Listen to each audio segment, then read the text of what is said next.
حضرت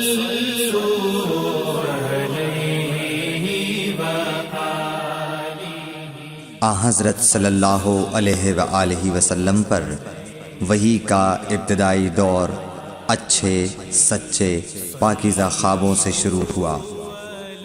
آپ خواب میں جو کچھ دیکھتے وہ صبح کی روشنی کی طرح صحیح اور سچا ثابت ہوتا۔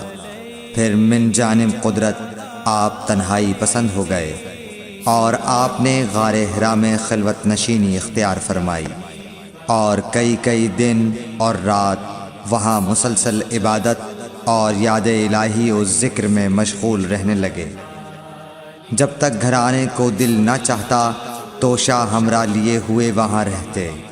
توشہ ختم ہونے پر ہی اہلیہ محترمہ حضرت خدیجہ رضی اللہ تعالی عنہا کے پاس تشریف لاتے اور کچھ توشہ ہمراہ لے کر پھر وہاں جا کر خلوت گزین ہو جاتے۔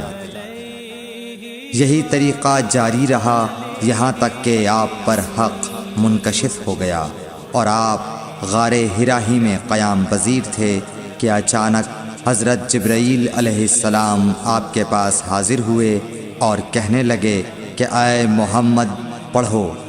آپ فرماتے ہیں کہ میں نے کہا کہ میں پڑھنا نہیں جانتا۔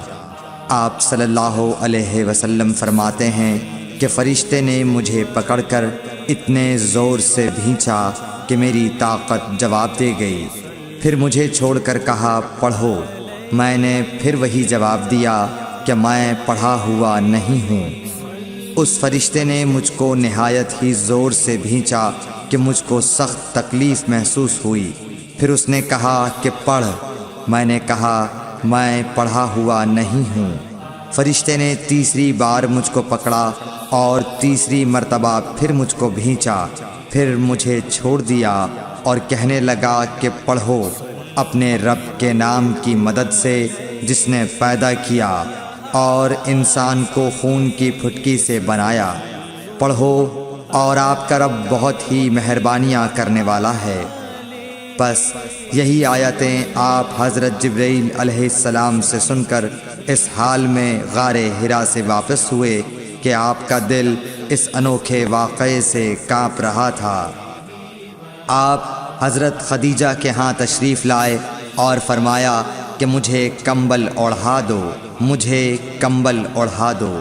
لوگوں نے آپ کو کمبل اوڑھا دیا۔ جب آپ کا ڈر جاتا رہا تو آپ نے اپنی زوجہ محترمہ حضرت خدیجہ رضی اللہ تعالی عنہا کو تفصیل کے ساتھ یہ واقعہ سنایا اور فرمانے لگے کہ مجھ کو اب اپنی جان کا خوف ہو گیا ہے۔ آپ کی اہلیہ محترمہ حضرت خدیجہ رضی اللہ تعالی عنہا نے آپ کی ڈھارس بندھائی اور کہا کہ آپ کا خیال صحیح نہیں ہے۔ اللہ کی قسم آپ کو اللہ کبھی رسوا نہیں کرے گا۔ آپ تو اخلاق فاضلہ کے مالک ہیں۔ آپ تو کنبہ پرور ہیں، بے کسوں کا بوجھ اپنے سر پر رکھتے ہیں، مفلسوں کے لیے آپ کماتے ہیں، مہمان نوازی میں آپ بے مثال ہیں اور مشکل وقت میں آپ امر حق کا ساتھ دیتے ہیں۔ ایسے اوصاف حسنہ والا انسان یوں بے وقت ذلت و خواری کی موت نہیں پا سکتا۔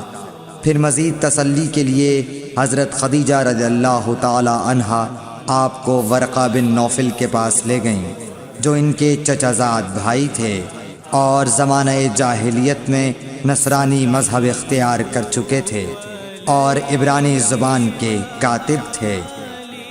چنانچہ انجیل کو بھی حسب منشائے خداوندی عبرانی زبان میں لکھا کرتے تھے۔ انجیل سریانی زبان میں نازل ہوئی تھی، پھر اس کا ترجمہ عبرانی زبان میں ہوا۔ ورقہ اسی کو لکھتے تھے۔ وہ بہت بوڑھے ہو گئے تھے، یہاں تک کہ ان کی بینائی بھی رخصت ہو چکی تھی۔ حضرت خدیجہ رضی اللہ تعالی عنہا نے ان کے سامنے آپ کے حالات بیان کیے اور کہا کہ اے چچا زاد بھائی، اپنے بھتیجے محمد صلی اللہ علیہ وسلم کی زبانی ذرا ان کی کیفیت سن لیجئے۔ وہ بولے کہ بھتیجے آپ نے جو کچھ دیکھا ہے اس کی تفصیل سناؤ۔ چنانچہ آپ صلی اللہ علیہ وآلہ وسلم نے از اول تا آخر پورا واقعہ سنایا، جسے سن کر ورقہ بے اختیار ہو کر بول اٹھے کہ یہ تو وہی ناموس معزز رازدان فرشتہ ہے جسے اللہ نے حضرت موسیٰ علیہ السلام پر وحی دے کر بھیجا تھا۔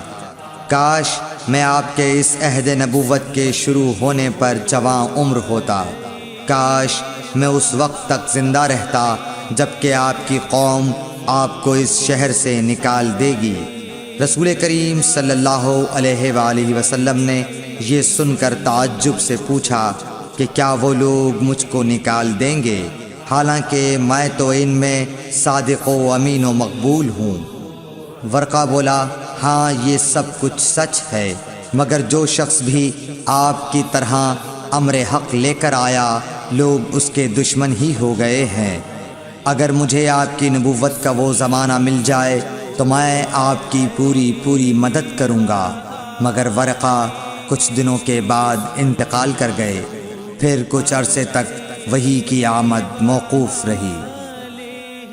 صحیح بخاری حدیث نمبر 3۔